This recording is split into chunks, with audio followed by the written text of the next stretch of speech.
businesses fail. So one of the things we often hear is this quote that people talk about all the time, that 50% of small businesses fail within the first 5 years.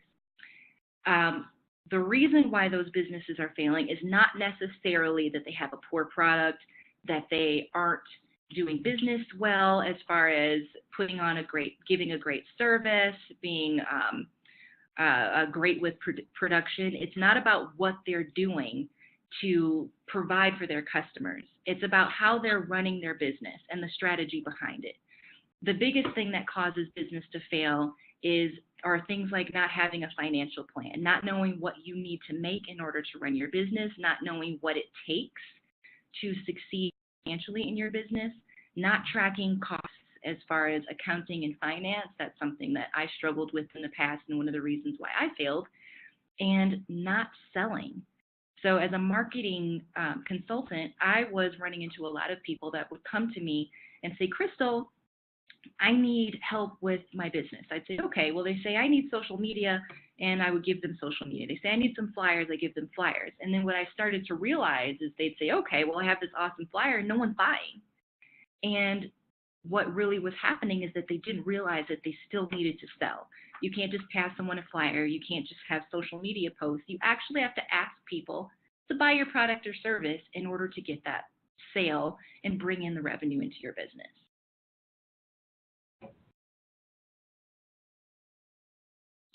Now is the fun part. It's called Know Your Numbers.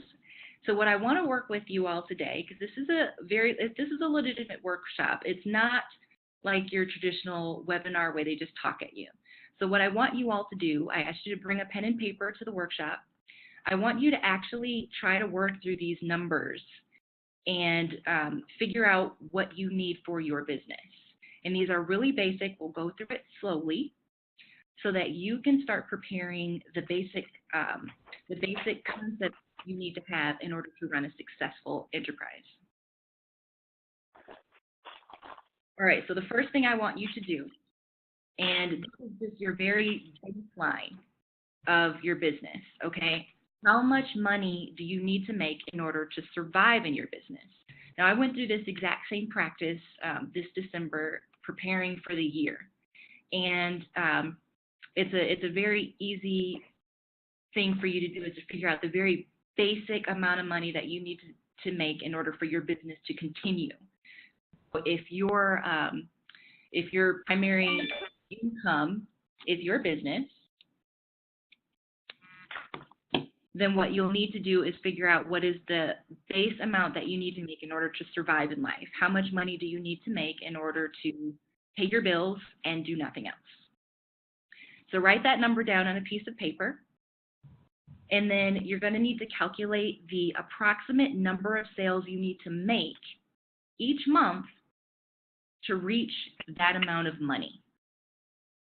So you'll estimate based on the average price of your product. So let's say your product or service is $50 usually. You know, you might have a range of $25 to $100, but the average of what people spend on your business is $50 each. So you would decide how much money you need to make that year. So let's say you need to make $15,000, then you'll divide the average number of sales by that $15,000 in order to get your average, in order to estimate the number of sales that you need to make. The next thing you're going to want to calculate is how much money you need to make in order to thrive in your business. So thriving is you've paid your bills and now you have a little bit of extra money to do other things with. Not a lot, but just enough to feel like you're doing a little bit more than just making it. Okay, and you're going to do the exact same thing that you did for your survival income. So how much money would be thriving for you? And I'm going to give you a workbook after this so you can sit down and work on it after this. But I just want to present all of these things to you so that you understand how to go through that workbook. And then last, you're going to calculate what you need to make in order to transform. So what is the amount of money that you could make in order to transform, completely change your life? Is that $50,000? Is that $100,000? Be realistic about what you really need in order to call it a transformational business. So for some of you, it might be $70,000. If you could make $70,000, that would transform your life. You could quit your job. You could have enough income to pay your bills, do additional things with your money and reinvest in your business, and go on a trip every now and then. So write down whatever that amount of money is.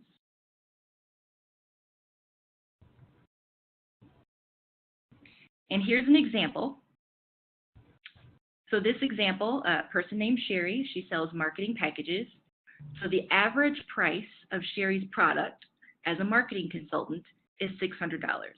Sherry may have $200 packages, she may have $1,000 packages, but when she looks at the average of what people spend on her, it's $600 each time she makes a sale. Now, in order to survive in her life, Sherry needs to make $15,000 a year. And for her, that's 25 sales per year, or 2 sales per month. To thrive, Sherry needs $35,000 a year. So that means she's paying her bills and she's got some extra to reinvest in her business and do a few other things. But she's not blowing it out of the water. And that's 59 sales for her at $600 each. And that's 5 sales per month. For her to transform her life, quit her job, have everything she needs, that's $55,000 for her. So at $600 per sale, she needs to make 91 sales the whole year and 8 sales every month during the year.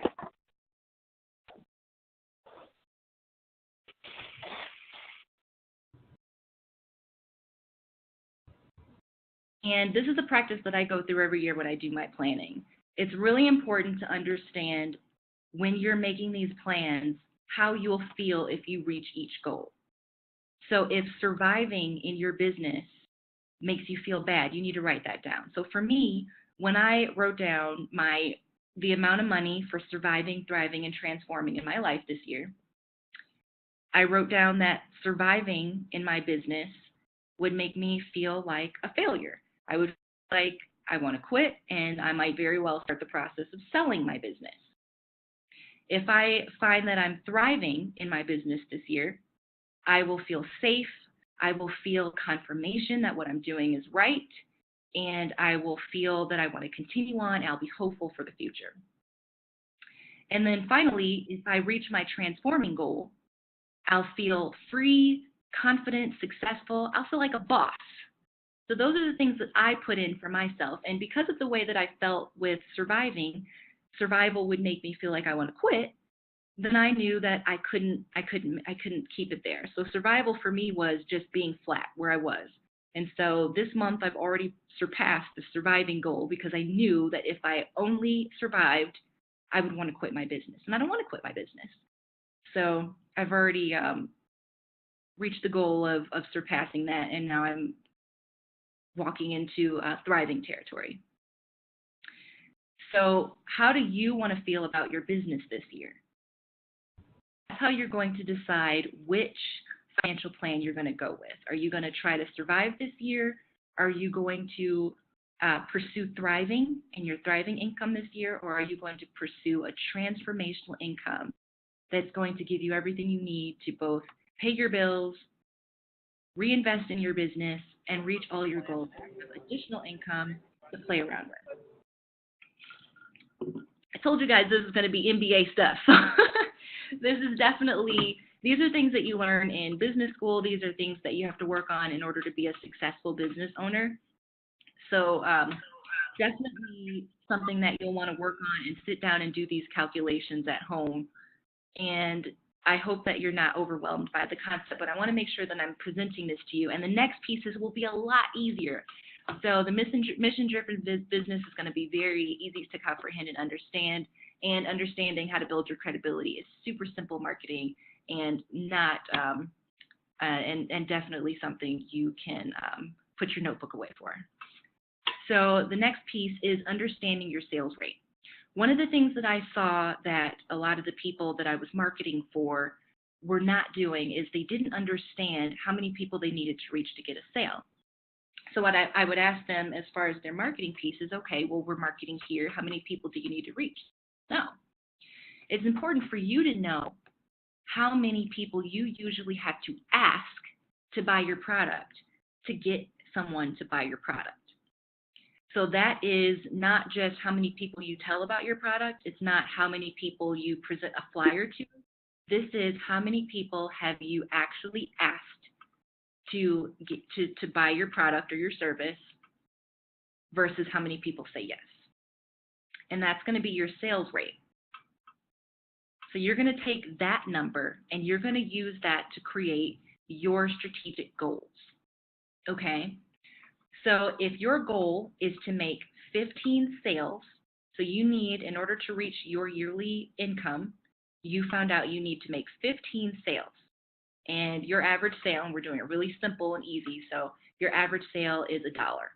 So you need to make 15 sales of $1 this month so that you make $15 in income. So for reaching one sale, you need to reach 5 people to get one sale. So that means in that month, you need to ask 75 people to buy. So to reach your sales goal of $15 at a rate of 5 people for one sale, you need to ask 75 people to buy. And that's a really important thing to understand. A lot of people think that, okay, well, I need 5 sales this month, so I need to find 5 people to ask. But it doesn't always work that way. Just because it's just a numbers game, it's never personal whether or not people buy from you, and you can increase this rate. You can make this a lot easier for yourself with the credibility piece that we'll talk about, with the mission-driven business that Savinco will be presenting. You can use different avenues to lower the number of people that you need to reach or ask for a sale in order to get that sale. And that'll make it a lot easier. So you'll find yourself writing down a smaller number of people that you need to reach each month to make your sales goals.